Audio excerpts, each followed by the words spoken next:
Oi, gente, tudo bem com vocês? Vamos conversar hoje sobre as fases da codependência? À medida que eu vou falando sobre as fases, gostaria que você fosse refletindo para tentar identificar em que fase você está e o que fazer para chegar na fase que você gostaria de estar. Bom, primeira fase é a fase da negação. É a fase do isso não está acontecendo comigo, é a fase dos olhos fechados, é a fase de não querer ver mesmo. Foi feita uma pesquisa em 2013 pelo Datafolha, que eu vou tentar deixar o link para vocês de tudo que eu for mencionando nos vídeos, tá, gente? É um pouco corrido, mas eu tô tentando fazer o melhor e eu vou tentar começar a fazer isso, deixar os links embaixo de tudo que eu mencionar nos vídeos. Essa pesquisa ela foi feita em 2013 pelo Datafolha, perguntando para o paulistano qual o seu maior medo.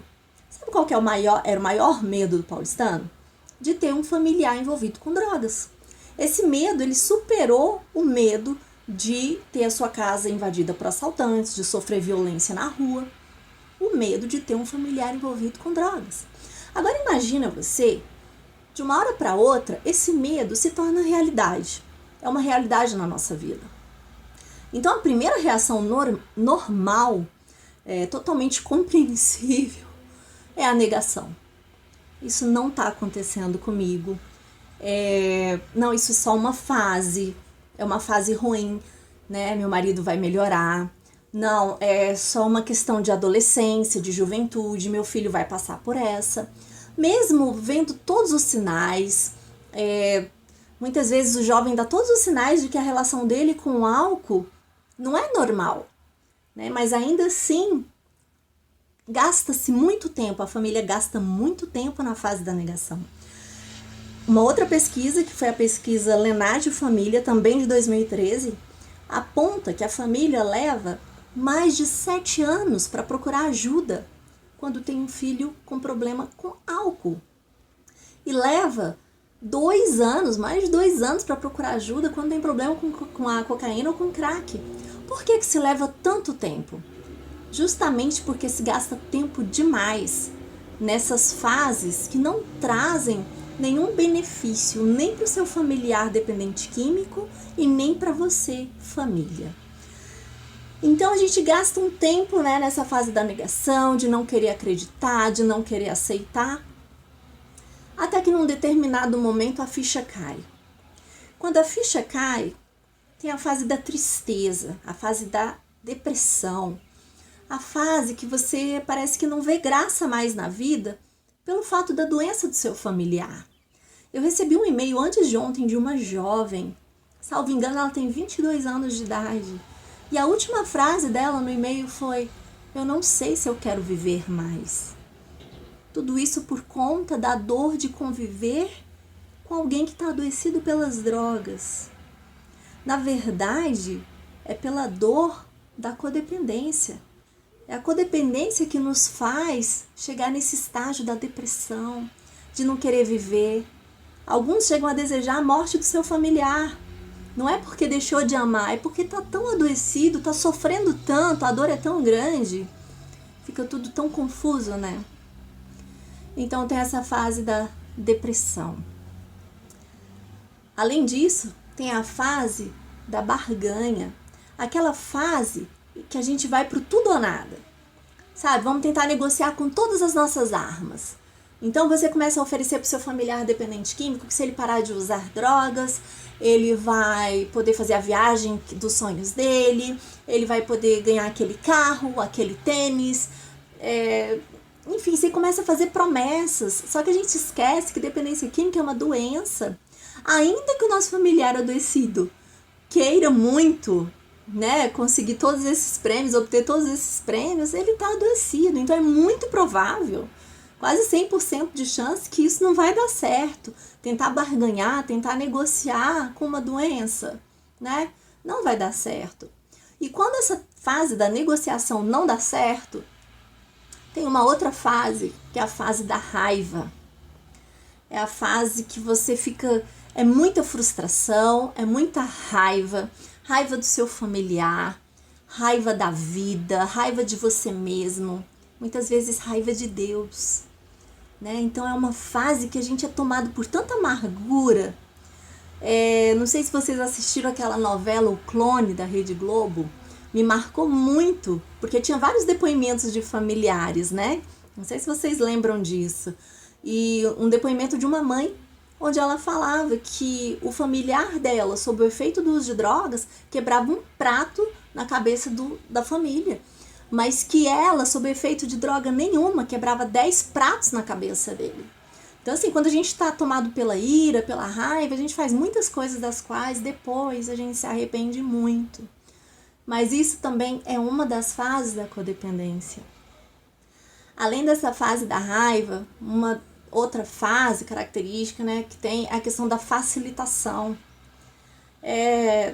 Tem mães que deixam suas bolsas com dinheiro, sabe, sabendo que seu filho está em crise, está num período de ativa, para que ele possa pegar aquele dinheiro e seja uma forma mais fácil de ele obter, né, a sua droga de preferência. É uma facilitação. Eu sei que no fundo o desejo é o melhor pelo seu familiar. Mas se a gente parar para observar, a gente se tornou um facilitador do uso de drogas daquele que o que a gente mais quer é salvar das drogas.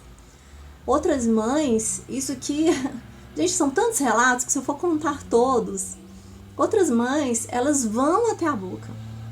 Elas vão até a boca para comprar droga pro filho porque acham que lá é um lugar perigoso pro filho. Então, assim, é perigoso pro filho, mas não é perigoso para ela, né? E ela se torna uma facilitadora. Uma coisa é um fato, enquanto nós familiares formos escudo pro nosso familiar que está adoecido pelas drogas, de forma que ele use a gente que arca com as consequências, ele não vai ter muitos motivos para parar, não é verdade? Bom, então, cuidado com essa questão de sermos facilitadores, porque se existe um facilitador, é muito difícil que ele queira parar, que aconteça o estalo, né, da necessidade de recuperação, de mudança, de uma vida melhor. Além disso, se a gente ficar, imagine vocês que a gente permaneça nessas fases durante semanas, meses, anos. Na fase da negação, na fase da depressão, na fase da negociação, na fase da raiva, na fase da facilitação. E a gente fica nesse processo e aquele desgaste emocional, enfim, aquela adrenalina constante, inevitavelmente vai chegar uma fase da sua vida que você vai cair na exaustão. E é isso que a gente não quer. Esses vídeos que eu tenho feito aqui todos os dias, eu não quero vender para vocês um mundo de fantasia, dizer que eu não quero aqui romantizar a vida com dependentes químicos, porque não é fácil, é dolorosa, é difícil, são muitos desafios, mas o que eu quero colocar aqui é que a gente pode sim, nós podemos tomar atitudes que sejam efetivas na nossa vida e na vida do nosso familiar, e a nossa dor ela pode ser reduzida sim. E existe um jeito melhor de viver? Sim. Então, quando eu tô falando de todas essas etapas, de todas essas fases, se a gente se mantiver nessas fases aí que eu acabei de falar para vocês, a gente vai acabar cansando. O ser humano não aguenta isso, não dá para viver assim. E quando você cai na fase da exaustão, é aquela fase do dane-se o outro, eu não tenho mais força, não tô nem aí, entendeu? Não quero mais ajudar, não vou mais ajudar, não consigo mais ajudar. Aliás, dane-se também tudo, eu não quero mais nada, eu não quero mais viver, eu não quero... Você tá cansada, você tá exausta, você não tem mais forças para nada. E é isso que não pode acontecer, gente. É isso que a gente não pode permitir que aconteça na nossa vida. Porque existe uma outra fase, e é nessa fase que eu quero estar todos os dias. Sabe? Vamos todos os dias colocar na balança o que está acontecendo na nossa vida e como que a gente está reagindo a essas situações, porque é nessa fase que a gente precisa aprender a estar, que é a fase da aceitação. O que é a aceitação? A fase da aceitação é você olhar para a realidade como ela é, sabe? Sem esse negócio de ficar negando a realidade, sem ficar pintando, colocando florzinha, nada. Você vai olhar a realidade do jeito que ela é. Só que você vai encarar essa realidade de frente. Você não vai permitir que essa realidade fique sobre você, massacre você.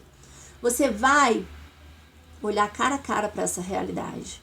Você vai buscar informações para entender o que é dependência química. Você vai buscar informações para entender o que acontece na família. Por que a família adoece tanto? E qual que é o nosso papel nesse contexto? Como que a gente pode realmente ajudar o nosso familiar? E como que a gente pode se ajudar? É fácil? Não, não é fácil, mas é possível. E uma vez que nós estamos na fase da aceitação, aí sim as coisas podem começar a acontecer. Aí sim a família deixa de ser uma pedra de tropeço no caminho da recuperação do outro. Não quer dizer que o fato da família estar na fase de aceitação, que o seu familiar vai querer se recuperar do uso de drogas, não tem nada a ver uma coisa com a outra, mas ao menos a família vai deixar de atrapalhar nesse processo, porque já não tem mais um facilitador, não tem mais um escudo, né? Então agora sim a família tem um papel realmente efetivo na recuperação do seu familiar. Para concluir, gente, vocês talvez já ouviram falar sobre isso aqui, ó. Vocês conseguem ver? Não sei se está dando um reflexo. O que é isso? Um professor uma vez entregou uma folha como essa para os seus alunos. E ele pediu que as pessoas escrevessem sobre isso, sobre o que estavam vendo, né? E quando ele recolheu as redações, ele elogiou, disse que os alunos tinham escrito muito bem, parabenizou.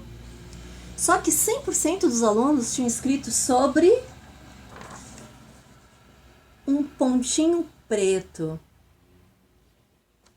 Ele falou, só que vocês se esqueceram de uma coisa. Ao redor desse pontinho preto, o que tem? Uma folha branca. Todos nós, todos os seres humanos, têm pontinhos pretos na sua vida, têm dificuldades, têm desafios. Talvez o nosso pontinho mais negro seja a dependência química do nosso familiar. Mas ainda assim nós temos uma folha branca enorme para preencher com o que a gente quiser, para fazer o que a gente quiser dela. O que você tem feito da sua folha branca? Ou você tem permitido que a sua vida se resuma somente ao pontinho preto? Se você não tem tempo mais para você, que muitas vezes a gente não tem mais tempo pra gente, usa a hora do seu banho. Pelo menos na hora do seu banho tá só você e o chuveiro. Feche os seus olhos e tenta refletir em tudo que a gente tem conversado, em tudo que tem acontecido. Sabe? Dá um tempo só pra você, se abraça nesse momento, se cuida bem. Eu tenho certeza que você vai conseguir força. E que você vai conseguir começar a enxergar que a folha branca ela é muito maior do que o ponto preto. Por mais negro que seja esse pontinho, a folha branca é muito maior. Nós temos filhos lindos, nós temos nossos familiares, nós temos viagens para fazer, temos tantos assuntos para estudar, temos leituras agradáveis para fazer, temos amigos, temos a nossa fé, nossa religião, tantas coisas maravilhosas. Temos a música, não sei se daí dá pra ver meu violão ali atrás, minha paixão, zumba. Gente, é maravilhoso fazer zumba, dançar. Tem tanta coisa gostosa pra gente fazer. Não se entrega não. Viver é lindo, viver é maravilhoso. O pontinho negro dói, incomoda, eu sei. Mas pra gente ser feliz, pra gente conseguir viver com esse pontinho negro, sabe? Sabe o que é? É uma questão de mudar o foco. Vamos parar de focar só nesse pontinho negro? Vamos entender que existe uma folha branca muito maior? Vamos nos cuidar? Eu quero ver todas, vocês me desculpem, eu vou usar no feminino, porque a maioria das pessoas que estão no meu canal e no blog são mulheres, gente. Então, rapazes, por favor, me perdoem, entendam. Eu quero ver todas vocês na fase da aceitação. Combinado? Super beijo, fiquem com Deus.